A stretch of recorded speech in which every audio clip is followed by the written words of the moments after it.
Welcome to Disposable Society, where we sift through the garbage of stereotypes and discrimination about people with disabilities and pick out the treasures of advocacy, inclusion, and innovation.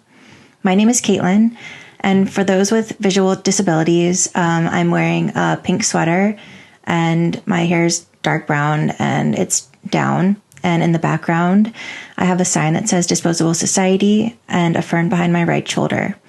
For those with auditory disabilities, you can check out my Substack, which is linked below, and there I offer a transcript of every episode, including descriptions of the images in the episodes.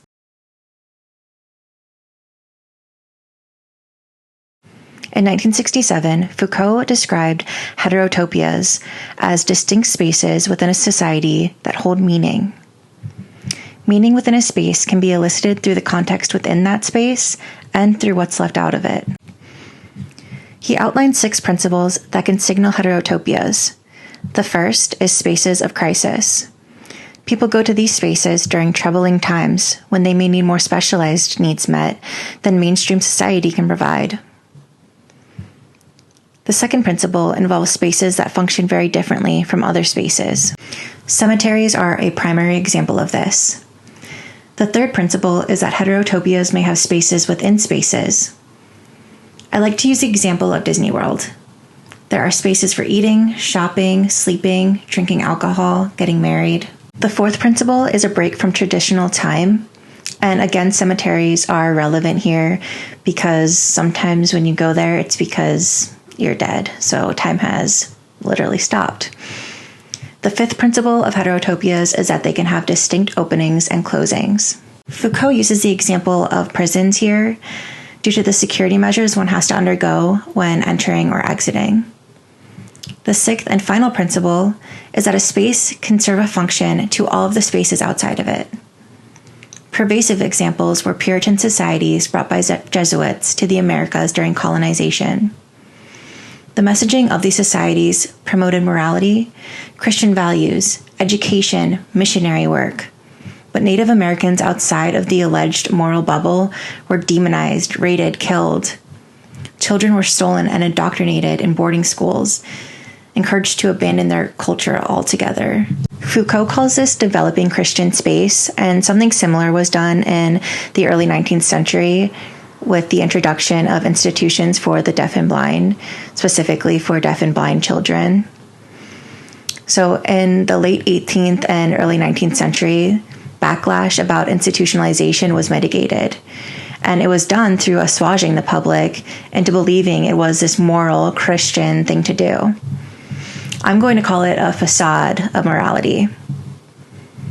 I argue that there is evidence outlaid in Uncommon Schools, Institutionalizing Deafness in Early 19th Century America by Jane Berger, that the Second Great Awakening was partially manufactured in order to attach morality to those who could contribute to the workforce, and thus attaching immorality to those who could no longer participate. So people were essentially banished from society until they could be trained to participate in the labor force.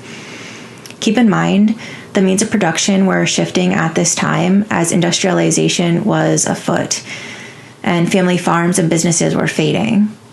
So before this, people who were deaf were easily integrated into their family businesses. We keep being told that we are about to see a major shift in our labor force with the burgeoning of AI.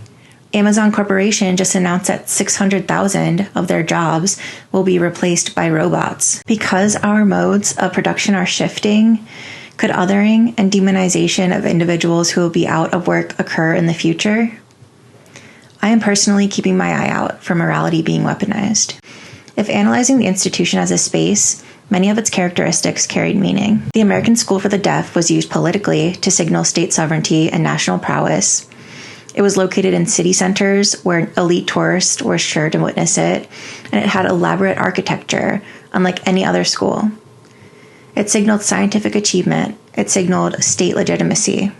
The institution also signaled Christian morality. The Second Great Awakening was simultaneously occurring, and Berger notes that it had 2 distinct functions. It framed the deaf as immoral heathens unable to hear the word of God, and it emphasized charitable acts and the idea that charitable behavior could produce salvation. Before the Second Great Awakening, it was believed that only God could predetermine somebody's destiny. So support and donations for institutions became some kind of karmic ticket for people to get into heaven.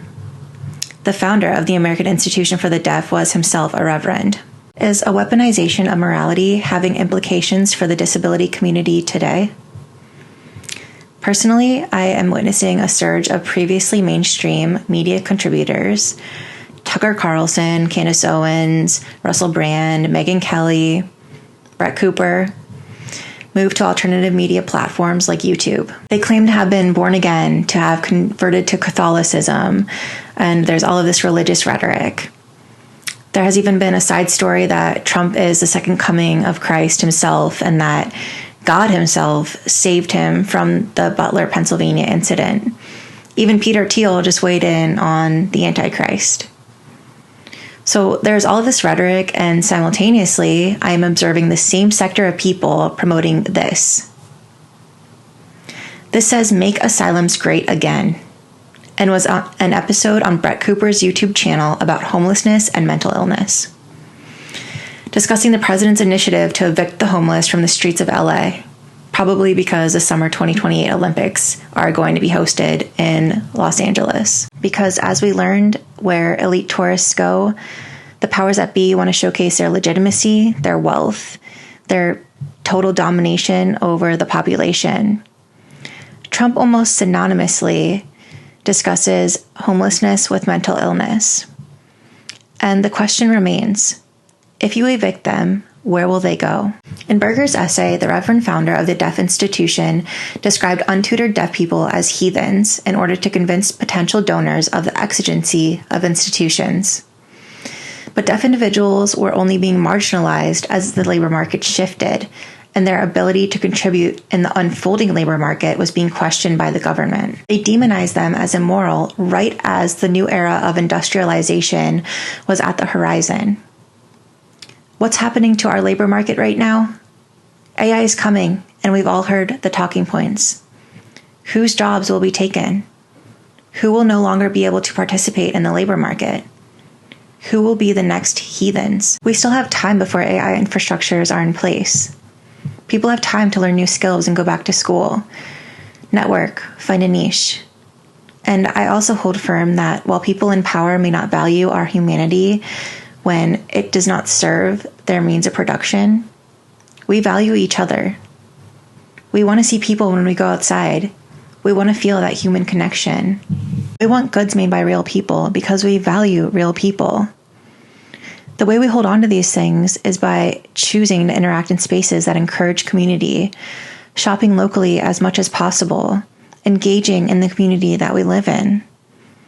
We have the power to uphold each other and uphold all the spaces in our communities that are so dear to us. Thank you for tuning in to another episode of Disposable Society.